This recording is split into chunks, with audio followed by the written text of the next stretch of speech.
Hello, this is The Jay Show. This is Dr. Jay Smith with Dr. Andy Bannister. This is our second episode together. It is. We survived the first one. You changed your shirt? I have. It's amazing what you can stuff in a suitcase. That's great. Now, Andy, we want to continue on from last time. One of the things that we didn't get into is what you have done, where you've come from, a little background, biographical background. And we did ask you why you got interested in Islamic, and you did talk about that.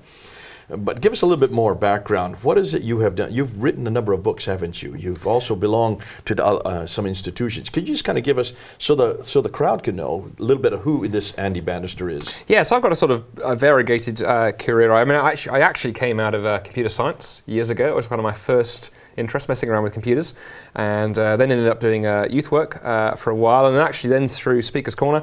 And what I encountered there, then sort of ended up sort of reorientating into theology and then into Islamic studies. I've written 2 books. One we're going to talk about, which we're going to put up on the screen. So what's the first one? So the first book I wrote, and this is the one we're going to probably talk about the most on this show, is called An Oral Formulaic Study of the Quran. Always good to have an impressive sounding title on the front because that sells books. And so that was my academic study of the Quran. And it was interesting, we'll come into this, but that computer science background that I'd sort of forgotten about actually became really, really useful during doing my PhD, because we did some computerized analysis of the Quran. We'll talk about that. And then about 2 years ago, my other interest, along with engaging Muslims, is philosophy and especially atheism, and as well as Islam being all over our newspapers. So we'll show this very red-looking book. It's a very red-looking book called The Atheist Who Didn't Exist, and it's an attempt really to combine comedy and philosophy. And really what I did is I was beginning to get quite annoyed with some of the kind of media-savvy atheists we see out there. People like Richard Dawkins, Christopher Hitchens, whose arguments are terrible, but whose faces were everywhere. And I thought somebody needs to write a book to take these guys on a little bit of their own game. So it was an attempt to kind of use humour to sort of show just how much was really, really wrong with many of their arguments. And that was done really, really well. It sold well into 5 figures. Yeah, and you and your family moved. We have. So we were in listeners will tell by the accent, I'm a Londoner, actually born and raised across the river in South London. And then I was in Oxford. Then we moved in 2010 to Canada, and I was in Toronto for 6 years, and we came back last summer, and we now live up in Scotland. And I kind of wear 3 hats actually. As my academic hat, I'm an adjunct research fellow at a place called Melbourne School of Theology. That's my alma mater. Your alma mater down there in Australia, and that's practicing terrible accents. All of my accents are terrible. All the Australians are cringing at that. Yeah, they're writing in right now, but it'll keep their minds off losing at cricket, right? And so there's that. I also... You're losing your audience, you know. I am Be careful losing of the jokes you give. Well, I don't know where this goes. And people watching on the Indian subcontinent, great cricket fans out there. It's only you Americans who think that baseball is something. And then I also work a third of my time for an organisation called RZIM, or Ravi Zacharias International. And that's what you were doing in Canada. I was doing that in Canada, and that's really. You were in charge, weren't you? I was leading the Canadian outfit, and so that's really an responsibility.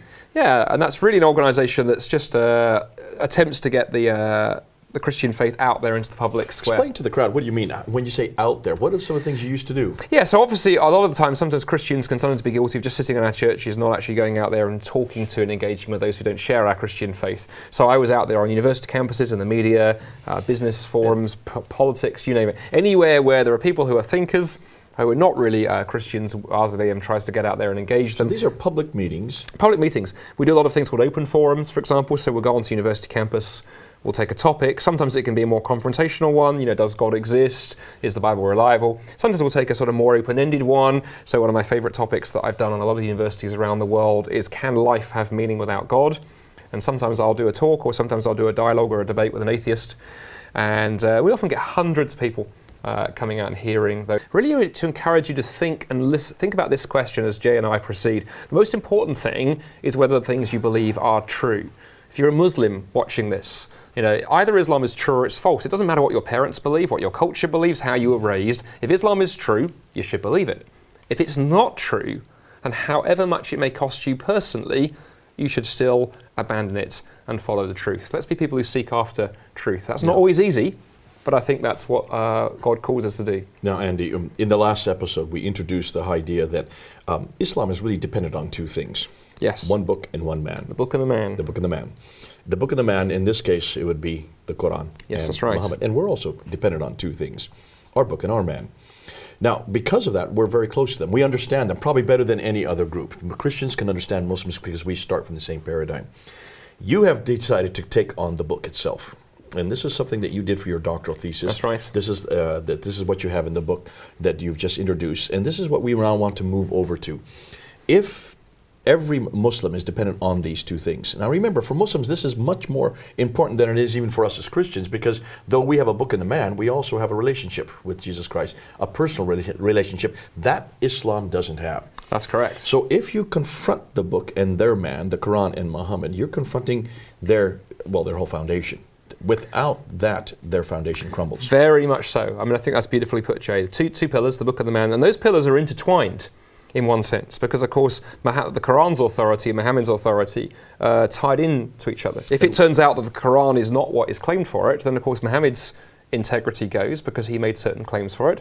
And on the other hand, of course, if Muhammad turns out not to be a prophet, if he turns out to be the kind of character for which there is question, whether your question is his existence or his character, then of course the Quran partly stands on the one who delivered it. So these two things go together. So I think Islam has always been very, very protective around both Muhammad and the Quran. Watch what happens. Look in the last few years, the cartoon controversy, when cartoonists have mocked Muhammad. What's happened? The Danish cartoons. The Danish cartoons. People got very, very upset. A few years ago when there's that gentleman in the States, in Florida threatened to burn the Quran. And got very, very upset. But I remember a Muslim friend once saying... Or the Charlie Hebdo. They're in Paris, right here. But a Muslim friend once made this point to me, and I never thought about it like this till my Muslim friend made this point. He said to me, almost in passing, he said, I don't care what you say about Allah, but you do not attack my Quran, you don't attack my Prophet. And I'm going home thinking, look, if God is God, surely you should be concerned about attacks on him.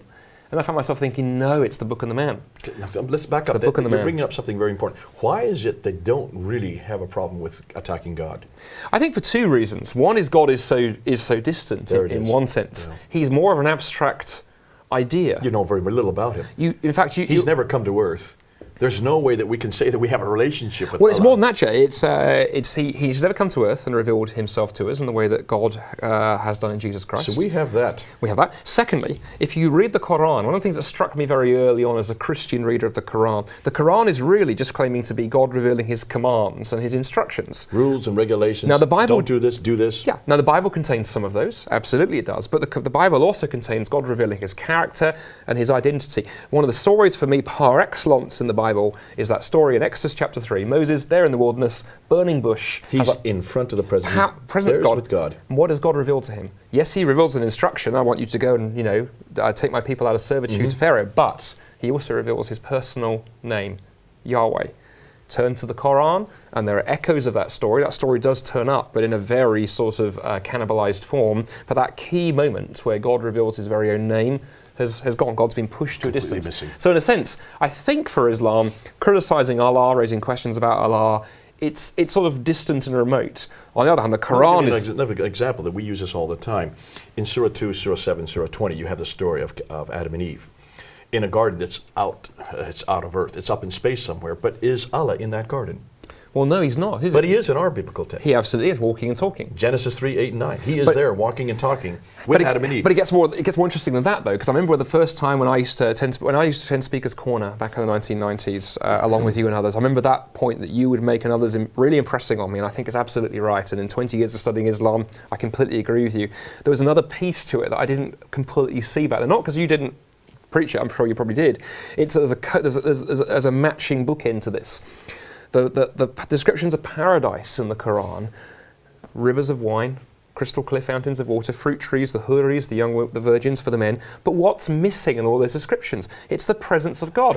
Revelation 21, we have in the Bible, we have God walking and talking, going on. And so to go in the Bible, God is present in the beginning, he's present at the end, and in the middle of history, he's present in the person of Jesus Christ. In the Quran, missing at the beginning, missing at the end, missing in the middle. Which also leads to one other point for viewers who are maybe not Muslims or other faith backgrounds here. I often get asked this question, Andy, why can't you just affirm that all religions lead to God? And the answer I give to that is actually no religion leads to God. Only one relationship claims to lead to God, which is the gospel. But the Quran does not claim to lead you to God. Buddhism does not claim to lead you to God. The Hindu scriptures don't claim to lead you to God. It's only Christianity in and through Jesus Christ that even offers you the presence of God. And if you want to know the Creator, not just know about Him, there's only one offer on the table, and it's not the Quran. Absolutely. I love to move one step further out. In Surah 7, Ayah 24, you have Allah then, basically, after they've sinned, He forgives them, but then He throws them out of the garden, down to earth. And I always ask my Muslim friend, okay, you're on earth, you're not up there. Why aren't you up there? Because of what Adam and Eve did. But wait a minute, you don't believe in original sin. Exactly. And you don't believe that we can take on the guilt of another. That's in Surah 6, Ayah 164, Surah 53, Ayah 38. Then what are you going to do with Surah 724? Well, you know what? See, you borrowed the story without understanding the most intrinsic Here's the meaning. thing, Jay. I like to, you said you like to kick it up a gear. I like to kick up beyond your kicking it up a gear because it gets worse. The Quran is actually very clear. I think it might be in Surah 7 where Allah says to Adam and Eve, get out of here, get down from here. That's verse 24. To the earth, which will be a place of trial and testing for you. So earth is a prison camp. The reason we're here, this is not God's good creation, perfectly designed for His human creatures to flourish and enjoy, as in Genesis, where God looks at creation and says it's very good. It's a prison camp. But more than that, here's a problem. Imagine listening to this. Imagine you're a faithful Muslim. And you imagine that Islam is true. Let's just play Fantasy League for a moment. And you obey the commandments, you get to the day of judgment, and Allah smiles at you and says, come into paradise, my good and faithful servant. And it's wonderful. The rivers of wine, the fruit trees, the crystal fountains, the huris, if you're a man, great stuff. Then on day 3 in paradise, you do something stupid. You sin, you say a bad word, you do something you shouldn't. What's going to happen? Well, you're thinking, I can't sin in paradise. I'm afraid you can, because Adam, who was the first prophet, he sinned in paradise, right, and he got thrown out. So even in Islam, if you make paradise, how can you be sure you'll stay there? When I've raised this with Muslim friends, the ones who are more alert and thinking theologically will often say, well, same thing could happen to you, Andy. And I go, no, it couldn't. Because in Islam and Christianity, we have something that's not often talked about enough, Jay, in these conversations.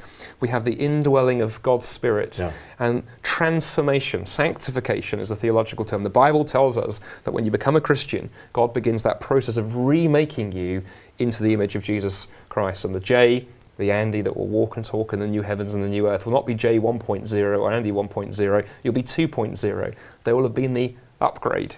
In Islam, there is no upgrade. There's no saviour. There's no forgiveness for sin, there's no transformation. And the problem of sin remains. It remains down here, and in Islam it remains up there as well. Now, this is a good way to segue into what we're going to be talking about today, because we're talking about a story that is actually very similar to the biblical story. That's right. Yet it's missing some salient points. In the case of the biblical story, we know that Adam and Eve are on earth. We know that God comes down our direction and enters time and space and is walking and talking to Kuday on earth. So from the very beginning, our God has that relationship. But what's interesting is there are enough parts of that story that we can recognize. Oh, we know who Adama and Awa are, and there are many of these stories right through the Quran, aren't there? Quite a few of these stories. There are. We talked about in the last episode. We did. Unpack that a bit. Why are these stories there, and where do they come from? Well, and what have you noticed that's different? Because people have noticed this for 1,400 years. We've known, or 1,300 years, as we're now saying. But certainly you've brought something up that you started wanting to go into and that you wanted to delve into much more deeply. Good questions. With that. Yeah, well, there's a whole range of questions packed into this. Let me begin by talking about what's there. Yeah. So roughly, scholars would say, roughly 20% of the text of the Quran contains what in scholarship we would call biblicist material. That story that's come from, and we'll talk about how it's come from, but it's come from the Bible. Let's give some examples. So, the story of Adam and Eve, the story of Abraham and the sacrifice, the story, Surah 21, the story of Joseph, Surah 12, Surah 12, the story of Solomon and Sheba, Surah 27, the story of the Annunciation to Mary, Surah 19, exactly, and so on and so forth. The story of Jonah, for example, is referenced. So all these stories, they come from the. We think they're biblical stories. They're biblical stories. Use the word biblicist. So the reason we use the word, you've noticed there's been some. Yeah, problems. that's the reason why we use the word biblicist, not biblical, because there are some differences. The difference there. Yeah. So anyway, so biblicist means they have come from by some means, and we'll talk about that in a moment, from the Bible. Included in that, we would also. I hope you're all following it. Not biblical, but biblicist. And the reason being biblical is clearly, and again, I want to not preempt where we're going to go in a moment. Clearly what hasn't happened is Muhammad has not sat down with a copy of the Bible in front of him and gone, I like that story, I'm going to write it down. Because there are such differences that scholars are going, well, clearly whoever told these stories, if it's Muhammad or whoever, didn't actually have access to the Bible. But also, the other hugely important point, Jay, included in that label biblicist are stories that have come out of Judaism and Christianity, but are not biblical stories. So, for example, the story of Iblis and Adam occurs 7 times in the Quran. That's the story where Allah creates Adam, brings the angels in, says bow down. They all bow down apart from Iblis, who refuses, and he's cast out of heaven and becomes Satan. Explain who Iblis is so people know what you're talking about. Iblis in the Quran, it's interesting you say that. The Quran is not clear exactly who Iblis is. There is a debate in in Islamic scholarship as to whether Iblis was one of the jinn or was an angel. Because the argument for him being an angel is Allah calls the angels to come in and bow down, and Iblis comes with them. Those who think he's a jinn, it's because his refusal to bow, he turns to Allah and says, why should I bow to Adam? Could not do this. You made him out of clay, you made me out of fire. And the Quran seems to imply the jinn are made out of fire. Anyway, but Iblis goes on to become Satan. The fascinating thing about that story, that's a Jewish fairy tale. It's a Jewish myth. It's not there in the Old Testament. We know the Jewish community began telling it sometime around about 200 BC, something like that is when it first crops up. So it predates the Quran. And the rabbis knew it wasn't a biblical story. It was never claimed to be. It was the kind of story you told to, amuse the children, to entertain people. It was an entertaining story. These are apocryphal writings. Yeah, and we also have the same coming from the Bible. So we have the Christian tradition. So we have stories like Jesus bringing clay birds to life. Blowing on them when they're flying to there. That's Surah 3, Ayah 49. That comes from, or stories like the infant Jesus talking in the Surah 3, Ayah cradle. 46. This is great. You're a walking concordance. I'm just going to help you out on these because these are things that people might want to check you up on. They might say, hold on, exactly. Andy's just making now this those up. stories. Those are in the Quran. Those stories come from things like the infancy gospel of Thomas, the infancy gospel of James. They date from the 200s, so 200 what years. are these infancy gospels? So basically, what happens in Christianity, similar to Judaism, but once Christianity gets going, and we get into the 200s and 300s, Christians began, as well as passing on the scriptures and preaching the scriptures, began also telling sort of edifying stories. They're sermon illustrations, fairy tales, stories to entertain the children. And so these are like bedtime stories in some ways. Yes, I mean, exactly what they were used for, we're not entirely sure, but here's the interesting thing. I think you can mount a very strong case that the Christians who are using these, the Jews who are using these, they knew these weren't scripture. They made a big difference between. Let me give you a very good example why. One of my first bits of scholarship was looking at a document called the Arabic Gospel of the Infancy. Dates from the late 400s, early 500s, and it collects some of these earlier stories and retells them. Some people think it's influenced the Quran in a couple of places. Here's what's fascinating. When the author of the Arabic Gospel of the Infancy quotes those apocryphal books, he does so very loosely. He paraphrases. He doesn't bother quoting word for word. When he quotes the canonical Gospels, when he quotes the Bible, he is word for word the same. And scholars, I think, would say that's because he knows he's handling Scripture, and you handle Scripture differently. In the same way that if you told me a story about you and your kids that happened a few weeks ago, you're not going to worry about making sure it's exactly word for word. If you quote me a Bible verse, you will. Let's back up a bit. We do know that Jerusalem was destroyed in 70 AD. That's correct. And we do know that the Jews were thrown out of Jerusalem. Many of them went out into the diaspora. Arabia. So they went to Arabia, they went to a places. place like Ctesiphon, which is what today Baghdad. So we had Jewish communities there, you're absolutely right. But they took their scriptures, rolled up in scrolls, and they treasured them. But as they went out, we do know that they came across other stories. They came across other traditions. That's right, we came across other traditions. Now, at the same time as well, that's interesting to think about Arabia for a moment. We know a couple of other quite interesting things about Arabia. There were also Christian groups there, particularly heterodox, unorthodox and why were they there? For very good reasons. If you picture a map, up to the north and the west of Arabia. We can show a map right here. We'll put a map up here right now. Isn't it amazing that technology you have? That's it. It's terrific. I can only do this because I'm not the one that's going to do it. It's our men. And what viewers at home may not know is Jay is actually 94 years old, but using digital technology. Look at this. We can make him look like an 80-year-old man. If you believe that, you're not going to believe anything else he says. So anyway, so up to the north and west of Arabia. I am older than you, but not that old. Up to the north and west of Arabia, you have the Byzantine Empire, Christian Empire. They took a pretty robust approach to heretics in that they persecuted them quite extensively. And threw them out. So a lot of those. They throw them to? Well, a lot of those groups went into Arabia. So these Arabs are hearing these stories. Yep. You also have, of course, over to the north and the east, you have the Zoroastrians, the Persians up there, so those stories are floating in, and you have sort of native Arabian religious groups as well. So what scholars will say is that the Arabia into which Muhammad is born in 570 AD, if the Muslim histories are to be believed, is a religiously pluralistic. It's a melting pot. In fact, we see that in Islamic histories. Think about the Kaaba. Of all the people who've been thrown out, you might say, but they're all there. And of course, in one sense, that's not controversial. Many Muslims may be aware, but if not, you can read the text there in the biographies. We read that when Muhammad was a young man, the Kaaba, that great cube-shaped building in Mecca towards which Muslims pray today, according to tradition, there in the Kaaba, how many idols were in the Kaaba? 365. But we're going to dispel this in another talk. We are indeed. So let's not go there. Do you know what he says according to what the traditions say? Exactly. That's now, what do you mean by that? So what we're talking here is we're talking about what the things like the Hadith and the Sirah and those early Muslim sources tell us. We have a religious melting pot. But something 200 to 300 years later. Something else is going on as well, though. Arabia is also an illiterate culture. Writing hasn't really taken place. Writing is beginning to develop, but largely it's an illiterate culture. So, for example, what is it that we know of in scholarship and in historical studies from before Islam? Well, Arabia, of course, is famous for the oral poetry of the Bedouins. It's an oral poetry. They didn't write it down. They didn't have access to writing. The Bible, for example. There is an oral tradition that exists. There is an oral tradition that exists. And also, we don't know, for example, the suspended poems, the mu'allaqat. Those kind of things. Well known. These predate Islam, and these are oral creations. Well known at that time. The Bible's not available, as far as we know, in scholarship in Arabic. Why is that? At the time, again, because you're dealing with an oral culture. Okay, look, stop right there. Do we know when the Bible was finally translated into Arabic? Remind me of the date. You're the walking encyclopedia. Well, actually, no. Actually, we were just finding out now that the earliest biblical text, the earliest New Testament text, is the Codex Sinaiticus 151, which was found in Mount Sinai, where the Sinaiticus is found. They've just now found and looked at it, and they find they're dating this to 687. So there you go. So the late 7th century, long after Muhammad's death, we have the earliest text of the New Testament that has been translated into Arabic. I just want to put one other thing just for people to hear this. Do you know what the name of Jesus is in that? I'm going to guess Isa. Nope. No.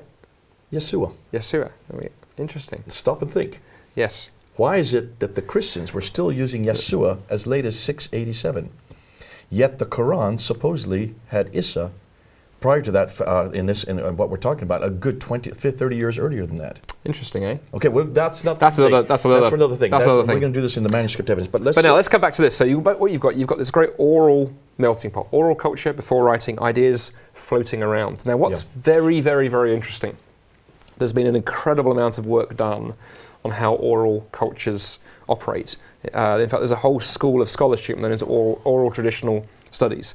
Because one of the things that first intrigued me when I first began talking with Muslims in the late 1990s, I would have Muslim friends come to me and say, look, it's easy, right? The Quran is a miracle because Muhammad was illiterate. You know, the Quran claims he's illiterate. The Quran allegedly claims he's illiterate. The Muslim tradition allegedly claims that he does. And of course, Muslims who are a bit more well-read would say, Arabia is an oral culture. And here's this, beautiful work of literature. Aha! It must be a miracle. And when you first hear that argument, when I first heard that argument, you'll get it all the time. In fact, we're still getting it. There you go. I remember thinking, well, it actually sounds quite impressive. All of those steps line up. It sounds quite impressive. There is a glaring problem in that argument that took me a couple of years to see, and it's this.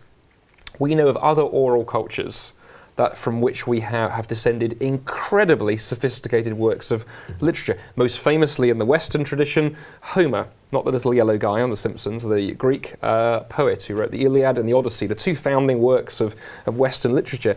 He lived before writing, long before writing. How was he able to compose these great poems without access to being able to write? And the answer is we know that work has been done, and he did it in exactly the same way that I think the author of the Quran did it. Okay, explain that. I was waiting for you to, I'm not going to. This is now. We're now really getting to the fruit, the nut, the kernel of what you really did get to. So let's unpack this. I hope you're all following this because this is really where Andy now has really. You've done this.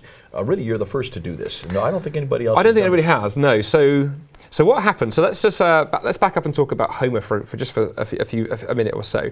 Explain who Homer is. So Homer, as I say, Homer was a Greek poet who lived long before writing was invented, and as I say, there were two very famous poems that Homer wrote: the Iliad and the Odyssey. So this is long before Aristotle. Long before Aristotle, those guys, exactly. In fact, the whole of really kind of Greek literature was based on. It was influenced by him, and in fact, of course, he's influenced Western. Do we know his dates? Culture and so forth. Sometime around about potentially the second millennium BC. Possibly even earlier. There's questions about his exact dates, but key thing is he exists before writing. Before writing has been invented. by analysing his works, a number of scholars discovered, and it's a fascinating feature, built into Homer's poems are these short repeated phrases that are used time and time again. In fact, the term we use for them in oral traditional studies is formulae.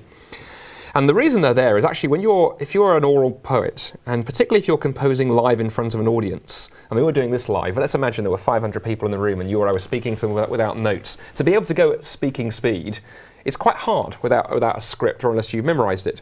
And formulae allow you to compose your work at performance speed in front of an audience.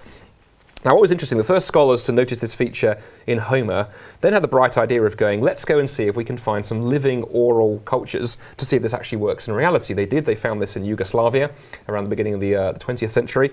And two scholars called Albert Lord and Milman Parry went out and recorded thousands of hours of actual contemporary oral poets and found them doing the same thing. Formulae were what they used. And since their groundbreaking work in the beginning of the 20th century, we've studied something like 250 to 300 different oral cultures around the world and works that have originated from those cultures. And in almost every case, we found that formulaic language occurs time and time again. This whole thing of studying the formula is something very new. So you're talking about the end of the last century. Really, the end of the last 20th century when this began to be done. So this is all new material. Pretty new stuff. And what's interesting, as I say, is the number of cultures it's been used on. Over 300. Almost 300, in fact, over 300 now. Well, say when I began my PhD studies and I began being suspicious that the Quran had come out of this kind of milieu, this kind of background, the thought occurred to me, I wonder what would happen if you took this methodology and used it on the Quran. Now, formulaic analysis is very, very slow because you open a text up and you go through line by line. Before we do that, because we do want to end this episode, and I don't want to really start something that's really going to be exciting. I want to leave it for the next episode. Oh, okay, that's exciting. So let's kind of review what we've done so far. This, to me, I'm starting to get salivate now because this is getting exciting. Not only because of the fact that this is new, but it also shows us something that about the Quran that takes it away from this book that is in heaven, this book that's on eternal tablets. And it puts it into history. Puts it in history, and it puts it into human history. I think that's hugely important. In fact, a good friend of mine and a friend of yours, Dr. Keith Small, from Oxford. I mean, Keith has written a little bit. He's written several big academic books. In fact, we have one of them here. This one. There we go. He's written a little book called Holy Books Have a History, and it's a very clever title. Because I think sometimes Muslims can end up assuming, the Quran dropped directly from heaven. But to actually, the more you study it, and particularly study it using some of the methodology I'm talking about, you put it back into history.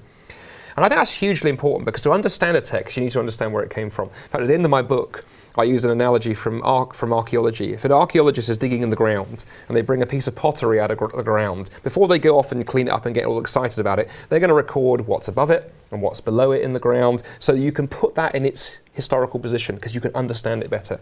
And one of my problems with the Quran, Muslims, I think well-meaning to, because they believe what they've been told, have ripped the Quran out of history. And in so doing, something has been lost. And some contemporary scholarship, I think, has made them the same mistake. My argument is, put it back in history. It looks like an oral document. We'll go into more why in the next episode. And you do know that orality existed at that time. There were lots of oral traditions. There certainly this had not really been written down. We do know that before Muhammad, that you have oral culture, certainly in the Arabic world. Well, you have it in the Arabic world. You have, as I say, the oral Arabic poets before Muhammad. And then here's what gets very interesting, Jay. Immediately after Muhammad, we know that a lot of early Islam was spread and developed by oral preachers, the qusas.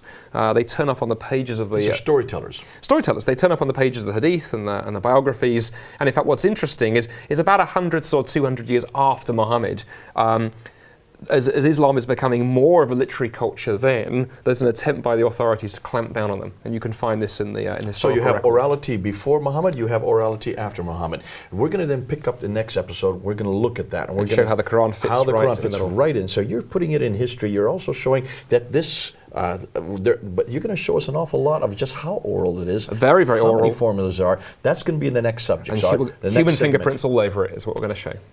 Thanks so much, Andy. It's been good to have you here. This is something that you've not heard before. This is new. It's going to disturb some of you Muslims because what Andy is doing, he's taking it away from this traditional view, this orthodox view, that the Quran is above criticism, that it has always existed. It's this uncreated tablet in heaven that was sent down piecemeal over a period of 22 years to this man named Muhammad. He's going to show you that actually it's much, much more sophisticated than that. It's much more intrinsic than that. It has very little to do with God, and it has everything to do with man. Well, this is Jay and Andy, the two paradox right here in London. Over and out.